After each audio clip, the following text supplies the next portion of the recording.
Kansas, November, cold front, 160-inch 9-point at 4 steps, quartering 2.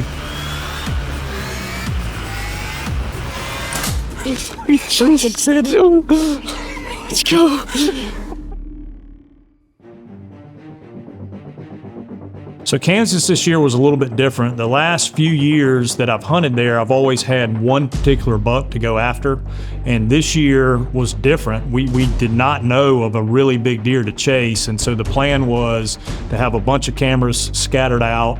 And when the bucks started doing their thing, then we would make a move.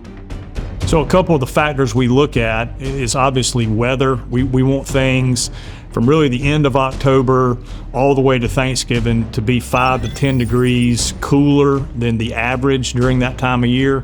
That seems to really get the deer moving more in daylight, and that daylight rut activity, when it really warms up and it gets to be the average temperature or above that, it really suppresses the daylight movement of the rut. So that's definitely a factor that we play in to going when we're on that standby. We're looking at those fronts, looking at those cold fronts that are coming in, and that's going to be a big part of when we head out to Kansas.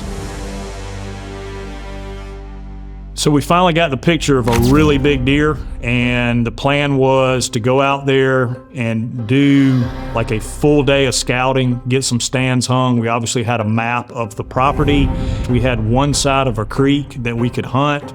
This property was a cattle farm, and it had a rolling hill that rolled back to a creek, but there were a couple places that were fenced off along the creek that the cattle couldn't get into, and that's where we were getting this buck's picture.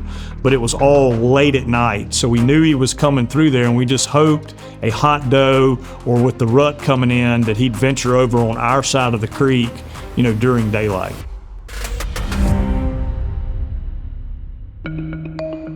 When I go to a new property, especially during hunting season, I want to know everything about it one time. I will go in there and I will dissect the whole thing. I'll walk through the entire property and figure it out right away because that's information I want to know now. The problem comes in is if you do that 2, 3, 4 days. Once that big deer gets, wind of you being in there 2, 3, 4 times, he's going to relocate. So we like to go in, especially in season, to a new piece of property and dissect it completely. And that is exactly what we did on this one. You could see the pinches along the river, and we went in and the biggest pinch was actually a lot flatter, even with the topo, than what we thought. And so we went down to the next pinch, and you can see it very clearly on the map, and it had 4 trails that all pinched down to go around a big fallen tree, and it looked like Freddy Krueger had been in there. The rubs and scrapes were just absolutely everywhere, and so that's where we were going to set up shop and where we were going to be for the rest of the rut, working on this big 9-point. The beauty of this property was the river. The river was only about ankle deep, and you could sneak in the river. We had a good parking spot off the property, dive down into the river and walk up the river, climb a really steep bank, and get right up into the tree we were going to hunt. So the first afternoon, we went in and hunted it obviously until dark. We saw 4 or 5 deer, not the one we were after, but we had great weather. We had a good north wind. We didn't need to move anything out of that tree. So we snuck back out of there, back up the river, and getting prepared for the next day. I'm excited to introduce a brand new Deer Society video series called The Art of Deer Hunting. Now within this series, we have categories such as the art of calling, the art of food plots, the art of scent control. We're going to detail and break down all things in these categories plus more, from trail cameras, stands, scrapes, all things related to successful deer hunting is what this series is all about. This series is a culmination of all the information we've received internally from some of the best deer hunters across the country and the methods they've used to successfully harvest mature whitetails year after year. This is called The Art of Deer Hunting on the Deer Society YouTube channel.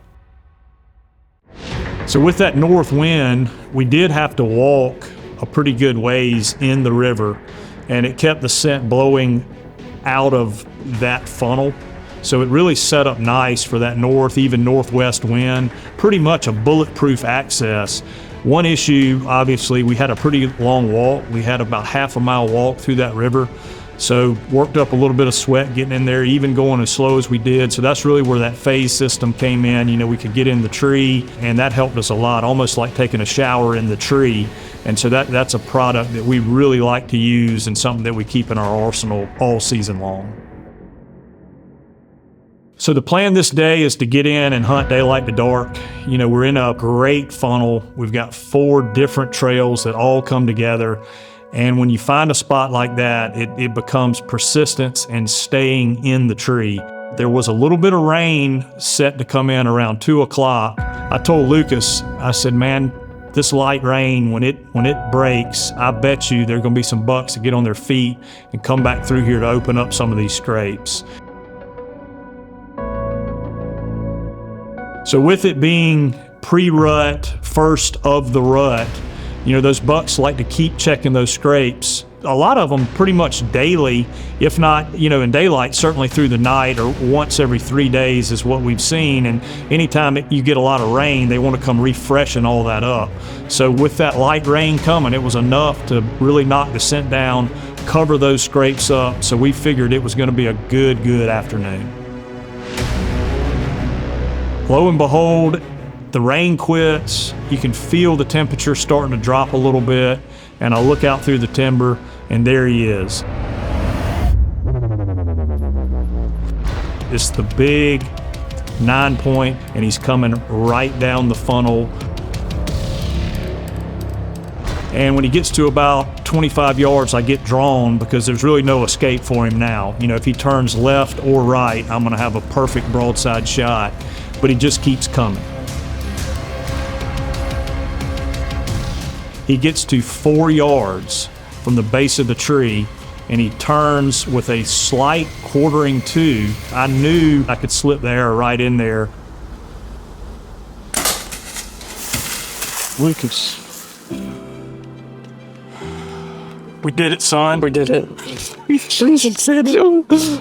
Let's go. Oh my goodness. We did it, son. That's the big 9. Let's go. Bobby Worthington funnel, baby. Let's go. The rain stopped.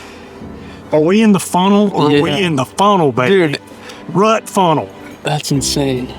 That is a hammer. Yeah, I'm gonna catch some crap for the shot, but he was 4 yards and I put it right there. Yep. Right in his chest, killed him. Yep. Dead as a hammer, plenty of penetration. He was coming to work that scrape. Yeah. The scrape 4 yards away. Oh my gosh. Yes. Yes. Yes. Whew. The lucky spectacles. The big 9s. You got all that? Oh yeah. Oh yeah. Over the shoulder. Oh yeah. Oh yes, baby. Well, we don't have far to go. Let's walk up there and get him. I already got the arrows out of him because it's a little bit brutal. But he is an absolute hammer. Gracious. Oh.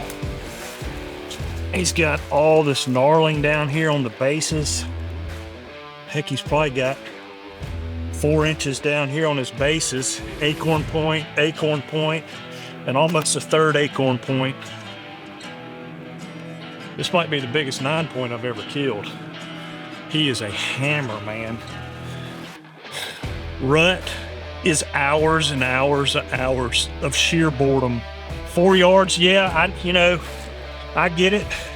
I shot him quartering 2 through the neck. I know my equipment and I know what it can do. And I was not at all afraid to make that shot. And it killed him faster than any other way I've ever killed a deer. I mean, he was down and done as soon as the arrow impacted him. So, Old Warrior could not be happier.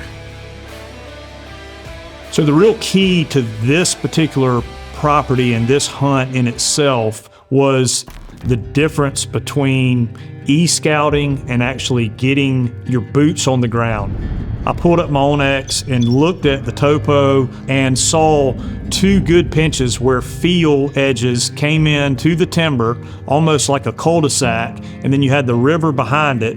So you knew those were going to be pinches, but man, I can't just verify it from the e-scouting. So the plan was to get over there and walk the entire property. And as we got closer and closer to that funnel that we saw on the map, we saw other trails that started migrating into this main one. And sure enough, there were 4 of them that all came together right there. And so we knew that's where we were going to set up.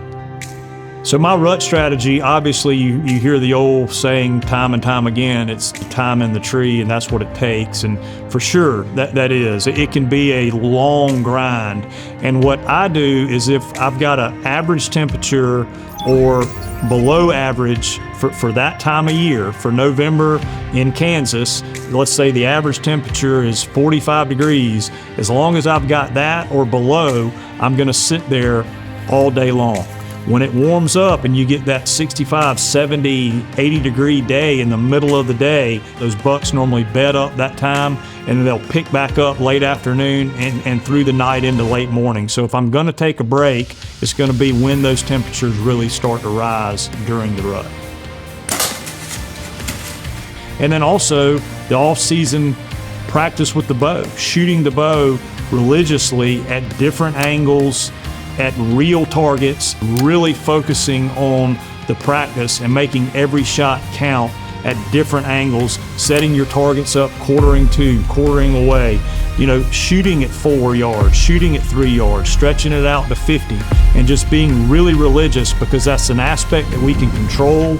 And as everybody knows in the deer woods, there are not many things that we do get to control. Thanks for watching this Deer Society Hunt Breakdown. Subscribe to the channel for more great educational content to help you become a better hunter. From podcasts to the Art of Deer Hunting series, hunt breakdowns, tips, tactics, and a whole lot more. The Deer Society is all about deer hunting education.